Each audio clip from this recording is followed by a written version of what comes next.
আজকে মাছ রান্না করা শুরু থেকে একদম ভাত খাওয়া পর্যন্ত সম্পূর্ণ ভিডিও আপনাদের সাথে শেয়ার করতে যাচ্ছি। আশা করি সকলে ধৈর্য সহকারে দেখবেন। শুভ বিকাল বন্ধুরা, কেমন আছেন সবাই? আমি ভালো আছি। আজকে রান্না করেছি লেবুর রস দিয়ে মাছের রসা, তেলাপিয়া মাছের রসা। লেবুর রস দিয়ে মাছের রসাটা আমি রান্না করেছি। লেবুর রসের জায়গায় ভিনেগার দিয়েও রান্না করা যায়।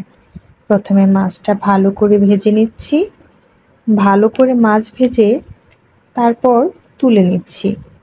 মাছের মাথাটা তেমন ভালো করে ভাজা হয়নি, তাই উল্টে পাল্টে মাছের মাথাটাও ভেজে নিচ্ছি। হয়ে গেছে আমার মাছ ভাজা। এখন আর একটু তেল দিয়ে নিচ্ছি, তারপর দিয়ে দেব পেঁয়াজ কুচি। দিয়ে দিচ্ছি পেঁয়াজ কুচি। পেঁয়াজ কুচিগুলো দিয়ে ভালো করে নেড়েচেড়ে ভেজে নেব। তারপর দিয়ে দিচ্ছি কয়েক টুকরো কাঁচামরিচ। কাঁচামরিচগুলো হালকা একটু কেটে তারপর দিয়ে দিয়েছি। এখন ভালো করে কাঁচামরিচগুলো আর পেঁয়াজগুলো লাল লাল করে ভেজে নেব। ভেজে নেওয়ার পর এখন দিয়ে দিব আদা বাটা আর রসুন বাটা। দুটো একসাথে বেটে রেখেছিলাম, তাই আদা বাটা রসুন বাটা একসাথে দিয়ে দিলাম। এখন আমার ভাজা হয়ে গেছে। ভালো করে আদা বাটা রসুন বাটাটা ভেজে তেলের মধ্যে ভেজে তারপর দিয়ে দিলাম সামান্য পরিমাণ পানি। এখন দিয়ে দিব হলুদ গুঁড়ো, তারপর দিয়ে দিব মরিচের গুঁড়ো, এখন দিয়ে দিচ্ছি ধনিয়া গুঁড়ো এবং স্বাদমতো একটু লবণ। তারপর ভালো করে কষিয়ে নিতে হবে সবগুলো মশলা একসাথে কষানো যতক্ষণ না তেল উপরে ভাসে ততক্ষণ পর্যন্ত কষাতে হবে।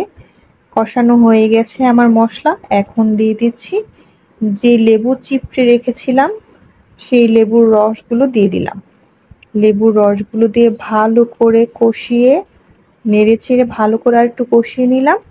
এখন দিয়ে দিলাম পানি, পরিমাণ মতো পানি দিয়ে দিলাম। তারপর পানি যখন বলক আসলো তখন দিয়ে দিলাম মাছগুলো। আমার রান্না প্রায় শেষের দিকে, তরকারিটা হয়ে গেছে। এখন দিয়ে দিচ্ছি জিরের গুঁড়ো। ধনিয়া কুচি থাকলে খুব ভালো হতো, ধনিয়া পাতাটা দিলে খুব সুন্দর ফ্লেভার আসে, বাট আমার ছিল না তাই দিতে পারিনি, জিরার গুঁড়ো দিয়েছি। এই হচ্ছে আমার লাস্ট তরকারির লুকটা। কেমন হয়েছে জানাবেন। এখন খাবারের পালা, খেয়ে বলছি আপনাদের কেমন হয়েছে। খুবই মজা হয়েছে। নিজের রান্নার প্রশংসা নিজেকেই করতে হয়। দেখতে কেমন হয়েছে আপনারা অবশ্যই জানাবেন।